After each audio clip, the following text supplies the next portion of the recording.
So my name is Jessica Ballou. I'm here with Tiffany Briggs, and she's going to share a little bit about the company that she works for. So Tiffany, what is your role, and how did you get started at this company? Yeah, I work at Hazel and Betty Ford Foundation. I'm an HR coordinator, and the way I got started there was actually through North Central. I was on the event, met my now current boss, who's the Vice President of Human Resources at the organization. And we hit it off. A couple months later, she told me she had the position. I went through all the interviewing process, and here I am almost 2 years later. So that is awesome. Yeah. So what is the social issue that this company is seeking to help? So we are in the addiction treatment field. So we are focusing at all ages, anywhere from a teenager all the way up to anyone who's in their 60s, 70s. We don't really cut off an age. We believe that anyone has a chance of healing and hope. Yeah. So we're just focusing on addiction through alcohol, drugs, anything else that might be in between. Right now we're really focusing on the opioid crisis. Okay, yeah. Which really came true with recent death of Prince. We were already in the field working on it, and then with that, we just this last week got government funding in order to work even more in it. So we have a little bit in everything. We have there you go.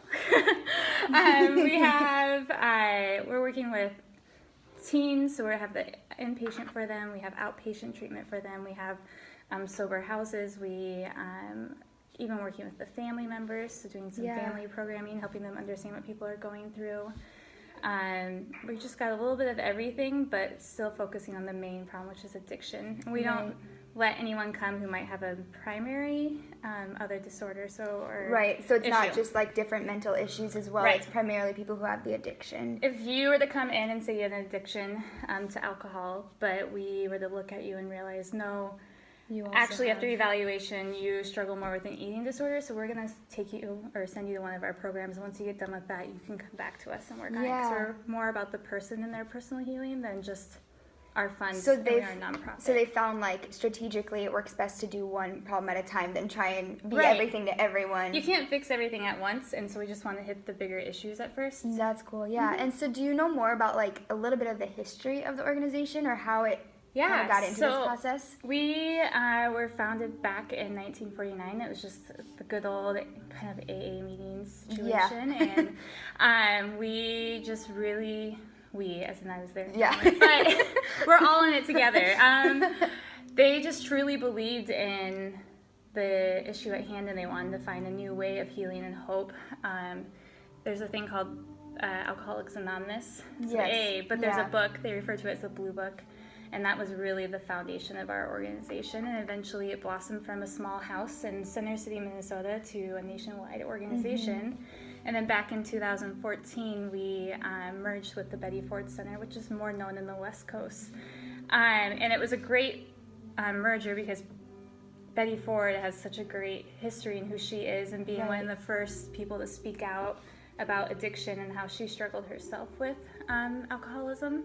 And she started her own programming. And when she was starting her programming, she actually went to the Hazelden Foundation and focused a lot on what they're doing. And then they partnered up. She mirrored a lot of what they did, to the point where some of our buildings are named the same, because she was like, oh, that's a good building. So it's really intriguing. But when we did that, we got locations from California, Oregon, Texas, Colorado, and we became more of a nationwide organization. So that's what helped you guys expand internationally versus just being in Minnesota. And you mentioned before a little bit about like how addiction is not only affects the person, it obviously affects their family, their surroundings, their chances of getting a job. What kind of, I guess, counseling do you guys do, and then how does your role as HR kind of play into that? Yeah, that's a great question. Let me think. So what we do is when someone comes in, we evaluate them, of course, see what kind of treatment they need. If they are in our programming in the residential, so saying that they're staying there potentially up to 3 months. They have a daily lecture that we have someone come in and give a lesson that they learned through addiction, and they kind of show that example, and then they meet together in their units. They all live in their own units. Men are separated from women. Distractions. Similar like Teen Challenge. Yes, we're a lot like Teen Challenge without the faith aspect. But they believe in a higher power, whatever that higher power might be for you. Interesting. Okay. Because Alcoholics Anonymous, the Blue Book, talks about it. Yeah. So intriguing.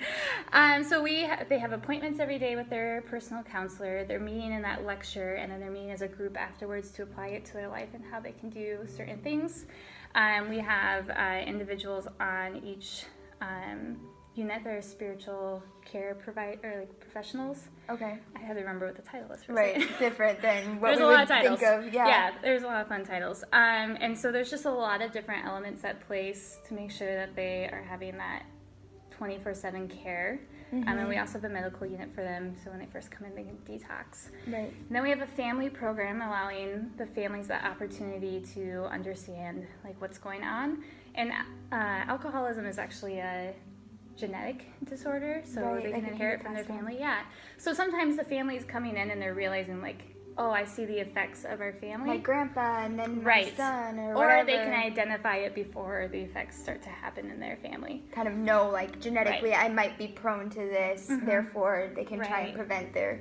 Exactly. Yeah. And they're getting that support then to know once their family member comes outside of, leaves our programming, how to best support them from there on out.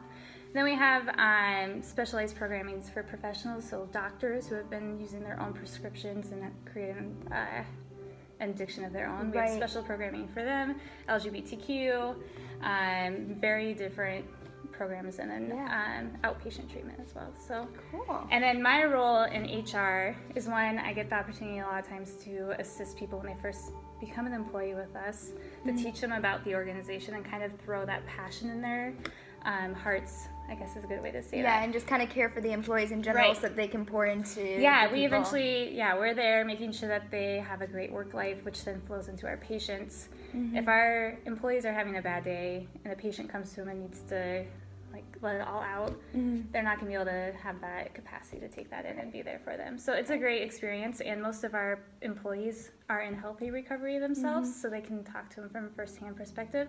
And so that's always great to be able to hear their stories when they start working for us, so we can even see the effects of our organization. Well, that's awesome. Thank you so much, You're very Tiffany. welcome.